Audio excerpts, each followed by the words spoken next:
ఒక ప్రభావశీలుడైన మేధావి, ఒక అభ్యుదయ రచయిత, ఒక శక్తివంతమైన వక్త, ఒక నిగర్వి, ఒక నిరాడంబరి, ఇన్ని క్వాలిటీలు ఉన్న వ్యక్తి రాజకీయాల్లో ఇమిడిపోవడం అనేది అత్యంత అరుదు. అయితే ఏంటి, దాదాపు 5 దశాబ్దాల పాటు 3 తరాల రాజకీయాల్ని వంటబట్టించుకుని తాననుకున్న సిద్ధాంతాలకు కట్టుబడ్డారు ఏచూరి సీతారాం. ఇప్పుడు ఆయన లేరు. ఇండియన్ కమ్యూనిజంలో ఆయన లేని లోటు కూడా పూడ్చలేంది. అయినా ఏచూరి వారసత్వంపై దేశవ్యాప్తంగా చర్చ జరుగుతోంది.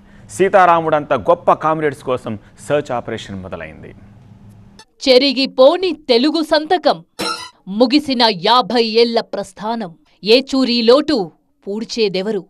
భారత రాజకీయాల్లో పాన్ ఇండియా సూపర్ స్టార్ గా ఎదిగిన అచ్చ తెలుగు కథానాయకుడు సీతారాం ఏచూరి. కమ్యూనిస్ట్ పార్టీలకే కాదు, అందరికీ దగ్గరైన కామ్రేడ్ ఆయన.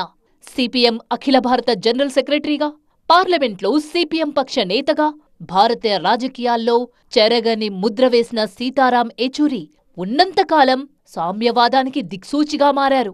వెళుతూ వెళుతూ ఒక క్వశ్చన్ మార్క్ వదిలి వెళ్లారు. ఏచూరి రాజకీయ వారసులు ఎవరు? సీతారాముణ్ణి మరిపించేదెవరు? పదవులు, ప్రలోభాలే ప్రాతిపదికగా రాజకీయాలు చేస్తూ సిద్ధాంతాలకు నీళ్లొదిలే రోజుల్లో 50 ఏళ్లపాటు నమ్మిన రాజకీయాలకు కట్టుబడి పనిచేసిన నిబద్ధుడు సీతారాముడు. ప్రజల్లోనూ పార్లమెంట్లోనూ ఆయనొక హాట్ ఫేవరెట్. ఆయనకు రాజకీయాల్లో శత్రువులుండరు, ప్రత్యర్థులే ఉంటారు. ఏచూరి లాంటి నాయకుడు పార్లమెంటుకు అవసరం, ఆయన్ను మళ్లీ పార్లమెంట్కు పంపాల్సిందే అంటూ సిపిఎం నాయకత్వానికి మిగతా పార్టీల నుంచి అపీల్ వెళ్లిందంటే అర్థం చేసుకోవచ్చు ఆయన అందరివాడిగా ఎంత పేరు తెచ్చుకున్నారు. ఆయన ఫేర్వెల్ స్పీచ్లో మిగతా పార్టీల ఎంపీలే కంటతడి పెట్టుకున్నారంటే అర్థం చేసుకోవచ్చు ఏచూరితో వాళ్లకెంత కనెక్టివిటీ ఉందో.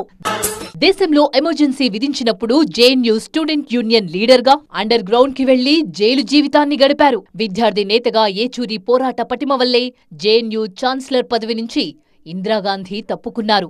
ఇందిరాగాంధీ మీద రాసిన ఛార్జ్షీట్ను ఇందిరాగాంధీ సమక్షంలోనే చదివి వినిపించిన ఉక్కు మనిషి ఏచూరి.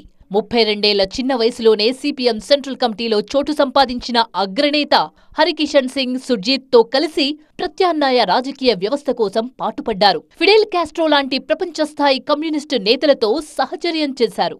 నేపాల్లో మావోయిస్టులు సాయుధ పోరాటాన్ని వీడి జనజీవితంలో చేరడం వెనుక ఏచూరి చేసిన మార్గదర్శనమే కీలకం.